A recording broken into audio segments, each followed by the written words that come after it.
कहानी की शुरुआत में हम विल नाम के एक साइंटिस्ट को देखते हैं जो अल्जाइमर नामी बीमारी का इलाज ढूंढ रहा था, क्योंकि उनके पिता भी अल्जाइमर बीमारी के शिकार थे। विल का उसके पिता के अलावा इस दुनिया में और कोई नहीं था, इसीलिए वो हर हाल में अल्जाइमर नामी बीमारी की दवा बनाना चाहता था। अल्जाइमर एक ऐसी बीमारी है जिसमें धीरे धीरे मरीज की याददाश्त कमजोर होने लगती है और एंड में वो इंसान अपना नाम तक भूल जाता है। अब विल का इस दुनिया में अपने फादर के अलावा और कोई था भी नहीं, इसलिए वो अपने फादर को खुद से दूर होते नहीं देख सकता था। विल दिन रात मेहनत करके फाइनली एक दवा बना लेता है, लेकिन सबसे पहले इंसान पर इस दवा को टेस्ट करना एक रिस्की काम था, इसलिए ये दवा सबसे पहले एक फीमेल चिंपैंजी पर टेस्ट किया जाता है और जो रिजल्ट सामने आया उसने सबको हिलाकर रख दिया। इस दवा से वो फीमेल चिंपैंजी बहुत ज्यादा इंटेलिजेंट हो जाती है। विल जब उसकी इंटेलिजेंस देखता है तो उसे बहुत खुशी होती है और अब वो इस दवा को इंसानों पर इस्तेमाल करना चाहता है। विल सबसे पहले ये बात अपने सीनियर को बताता है और उसके बाद बोर्ड ऑफ मेंबर्स की एक मीटिंग रखी जाती है जहाँ पर वो अपनी प्रेजेंटेशन दे रहा होता है। विल की इस नई दवा से सबके सब बहुत खुश होते हैं क्योंकि इसके रिजल्ट्स बहुत ज्यादा पॉजिटिव थे। विल की प्रेजेंटेशन के दौरान दूसरी तरफ उस फीमेल चिंपैंजी को दिखाया जाता है जिसके ऊपर विल की दवा को इस्तेमाल किया गया था। वहाँ पर एक वर्कर आता है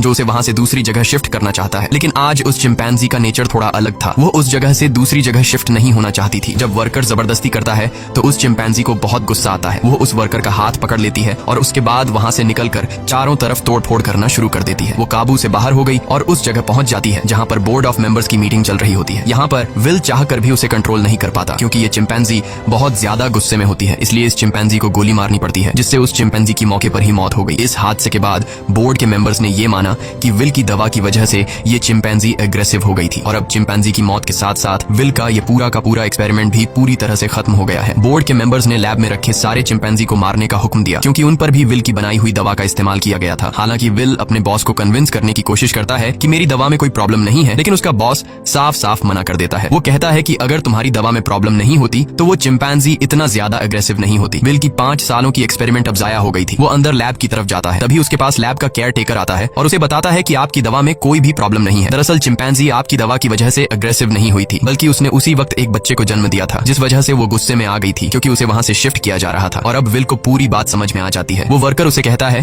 कि मैंने बॉस के कहने पर उन सारे चिंपैंजीज को मार दिया और उस बच्चे को नहीं मार पाया जो अभी अभी पैदा हुआ है। उसके बाद विल बिना किसी को बताए चुपके से उस बच्चे को अपने घर ले आता है जहाँ पर विल के फादर भी होते हैं और यहाँ पर हमें दिखाया जाता है कि ये चिंपैंजी का बच्चा छोटा तो है लेकिन उसका दिमाग इंसानों की तरह तेज है। बहुत जल्दी वो विल के पिता से घुल मिल जाता है और विल के पिता उसे नाम देते हैं सीजर। धीरे धीरे 3 साल बीत जाते हैं और अब वो चिंपैंजी का बच्चा जिसका नाम सीजर है वो बहुत ज्यादा स्मार्ट हो चुका है। वो पढ़ सकता है, गेम्स खेलता है और बिल्कुल इंसानों की तरह हर एक काम को करता है। बस वो सिर्फ एक चीज नहीं कर सकता और वो है इंसानों की तरह बोलना, पर वो इंसानों की बातचीत को अच्छी तरह से समझ सकता है। वहीं विल के पिता को दिखाया जाता है जिनकी अल्जाइमर बीमारी की वजह से दिमागी हालत काफी ज्यादा खराब हो चुकी है, यहाँ तक कि उनकी नर्स भी उनका ध्यान रखने से मना कर देती है। वो विल से कहती है कि तुम्हारे पिता को अब हॉस्पिटल की जरूरत है, घर पर उनका टेक केयर नहीं किया जा सकता। विल अपने पिता की हालत देखकर उसे बहुत दुख होता है और अगले दिन जब वो लैब में जाता है तो चुपके से उस दवा को लेकर आता है जो उसने सीजर की मॉम को और बाकी चिंपैंजीज को दी थी और ये दफा उसने स्पेशली अपने पिता के अल्जाइमर बीमारी के लिए बनाई थी। वो जानता था कि उसके पिता का बचना अब नामुमकिन है, इसलिए वो ये रिस्क लेता है और अपने पिता को अल्जाइमर की वो दवा इंजेक्ट कर देता है। विल के पिता पहले इंसान होते हैं जिनके ऊपर इस अल्जाइमर की दवा को यूज किया जाता है। विल रात भर सो नहीं पाता क्योंकि उसे डर लगता है कि कहीं उसके पिता को कुछ हो न जाए और अगली सुबह विल देखता है कि उसके पिता पियानो बजा रहे हैं। वो पूरी तरह से ठीक हो चुके हैं। विल ये देखकर बहुत खुश होता है, यानी उसकी दवा ने उसके पिता को पूरी तरह से ठीक कर दिया है। वहीं हमें सीजर को दिखाया जाता है जो खिड़की से कुछ बच्चों को साइकिल चलाते हुए देखता है। सीजर का भी मन करता है कि वो भी उन बच्चों की तरह साइकिल चलाए, इसलिए वो पड़ोस के घर में चला जाता है,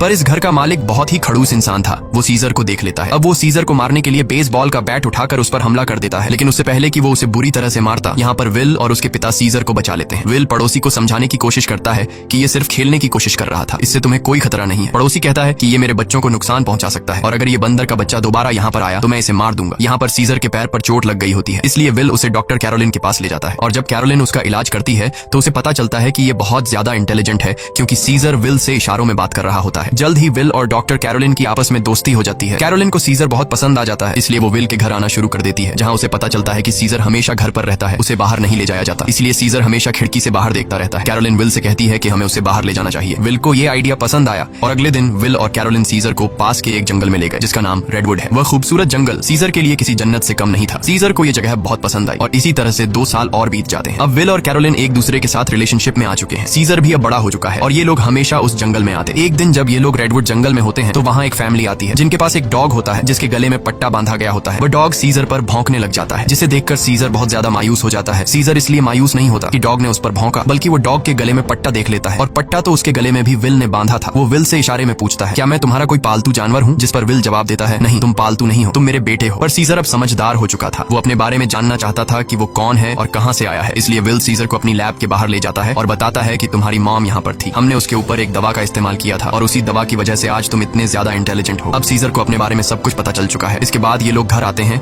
जहाँ पर विल के पिता को दिखाया जाता है, जिनकी अल्जाइमर बीमारी अब वापस पहले जैसी हो चुकी है। वो चम्मच के उल्टे तरफ से खाना खाने लगा। विल समझ गया कि अब इस दवा ने उसके पिता के दिमाग पर असर करना छोड़ दिया है। इस बात से विल बहुत परेशान होता है और जब विल काम पर गया होता है तो विल के पिता का गाड़ी चलाने का मूड हो जाता है, लेकिन अल्जाइमर बीमारी की वजह से वो भूल चुके होते हैं कि गाड़ी को ड्राइव कैसे किया जाता है। जब वो कार स्टार्ट करता है तो उसे कार कंट्रोल नहीं हो पाती, इसलिए वो सीधा जाकर अपने पड़ोसी की गाड़ी को टक्कर मार देता है। पड़ोसी जब यह सब कुछ देखता है तो वो जल्दी से बाहर आ जाता है। ये वही पड़ोसी है जिसने कुछ साल पहले सीजर को मारा था और अब वो विल के पिता को कॉलर से पकड़कर गाड़ी से बाहर निकालता है, उन्हें मारने लगता है। तभी अचानक खिड़की से सीजर की नजर उन पर पड़ती है और जब वह देखता है कि उनका पड़ोसी विल के पिता को मार रहा है तो वह अपने आप को कंट्रोल नहीं कर पाता। वो बाहर आता है और उस पर हमला कर देता है। सीजर इतना गुस्से में आ गया होता है कि वो उस पड़ोसी की उंगली काट लेता है, जिसके बाद उनका पड़ोसी विल के चिंपैंजी सीजर पर कोर्ट में केस करता है। इसीलिए कोर्ट ये फैसला करती है कि अब सीजर को घर पर नहीं रखा जा सकता। तब यहाँ एनिमल कंट्रोल टीम आती है और वो सीजर को उस जगह ले जाते हैं जहाँ पर और भी चिंपैंजीज रहते हैं। सीजर को लगा कि वो यहाँ घूमने के लिए आया है, इसलिए वो एक्टिविटी हॉल को देखकर खुश था, लेकिन उसे पता नहीं था कि अब वो यहाँ हमेशा के लिए कैद रहने वाला है। सीजर जब विल को यहाँ से जाते देखता है तो वो उसके पास दौड़कर आता है, लेकिन अब सीजर उस जगह में कैद हो चुका था। सीजर विल के पास आया और शीशे के दूसरी ओर से इशारे करने लगा कि मुझे भी अपने साथ ले चलो, लेकिन विल मजबूर है और वो कहता है कि तुम्हें अब यहीं पर रहना होगा। इस बात से सीजर को बहुत दुख होता है और विल उसे यहीं पर छोड़कर चला जाता है। दूसरी तरफ विल के पिता को दिखाया जाता है जो एक बार फिर पूरी तरह से अल्जाइमर के शिकार हो चुके हैं और विल अब पहले से भी ज्यादा स्ट्रॉन्ग दवा बनाएगा ताकि वह अपने पिता की बीमारी को हमेशा के लिए ठीक कर दे। विल यह बात अपने बॉस को बताता है कि वह दवा जो मैंने पहले बनाई थी मैंने अपने पिता के ऊपर इस्तेमाल की थी, वो पूरी तरह से ठीक हो गए थे, लेकिन ज्यादा वक्त तक नहीं। अब वो दोबारा से कमजोर हो रहे हैं, इसलिए अब मैं पहले से भी ज्यादा स्ट्रॉन्ग दवा बनाना चाहता हूँ। उसका बॉस उसे इजाजत दे देता है। दूसरी तरफ सीजर को दिखाया जाता है जो बहुत ही ज्यादा उदास था। उसे उम्मीद थी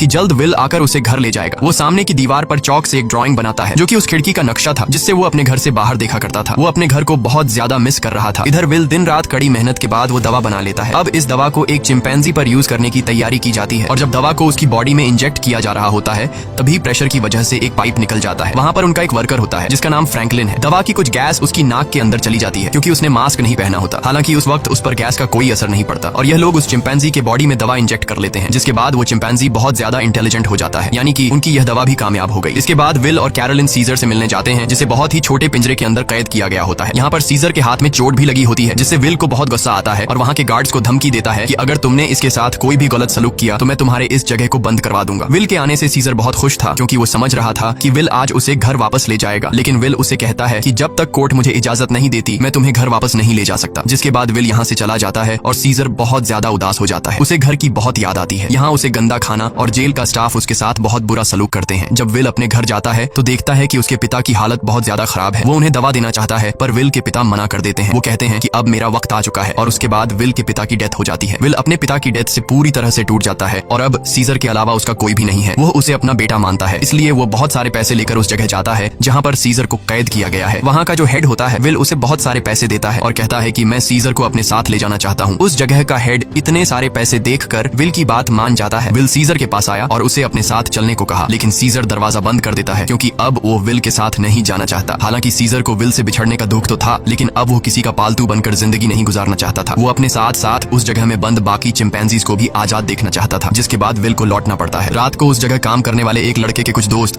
यहाँ पर चिंपैंजीज को देखने के लिए आते हैं और जब इनमें से एक लड़का सीजर के पास आता है तो सीजर उसे पकड़कर अपनी तरफ खींचता है और उसकी जेब से चाकू निकाल लेता है। उस चाकू से सीजर रात को अपने सेल का गेट खोल लेता है। उसके बाद वो सेल से निकलकर चुपके से छत के रास्ते से होते हुए सीधा विल के घर पहुंच जाता है, जहां पर उसे वो नई दवा मिल जाती है जो विल ने अल्जाइमर के नए पेशेंट्स के लिए बनाई थी। और अब इस दवा को लेकर वापस वो उसी जगह आ जाता है जहां पर बाकी चिंपैंजीज को कैद किया गया है और वहां पर उस दवा को खोल देता है जिससे सारी की सारी गैस चिंपैंजीज इनहेल कर लेते हैं। जिसके बाद सब के सब चिंपैंजीज सीजर की तरह इंटेलिजेंट हो जाते हैं। उनके अंदर सोचने समझने की शक्ति आ जाती है और सीजर का पहला मिशन भी यही था कि सब चिंपैंजीज मेरी तरह इंटेलिजेंट हो जाएं, तभी हम सब इस जगह से भाग पाएंगे। और वो ऐसा करने में कामयाब हो गया। लेकिन दूसरी तरफ फ्रैंकलिन, जिसका गलती से वो गैस नाक के जरिए अंदर चली गई थी, उसकी डेथ हो जाती है। इसका मतलब ये है कि यह दवा सिर्फ चिंपैंजीज पर असर करती है और इंसानों को यह दवा मार देती है। वहीं सीजर को दिखाया जाता है जो अब बाकी चिंपैंजीज के साथ उस जगह से भागना चाहता है, लेकिन तभी वहाँ का एक वर्कर जो सब चिंपैंजीज को बहुत टॉर्चर किया करता था वो आ जाता है और जब वो अपनी करंट वाली स्टिक से उन्हें करंट लगाने की कोशिश करता है तो सीजर उसका हाथ पकड़ लेता है। वो कहता है कि अपने गंदे हाथ मुझसे दूर रखो और यहाँ पर पहली बार सीजर बोलता है नो। इसके बाद सीजर उसे पंच मारकर वहीं पर गिरा देता है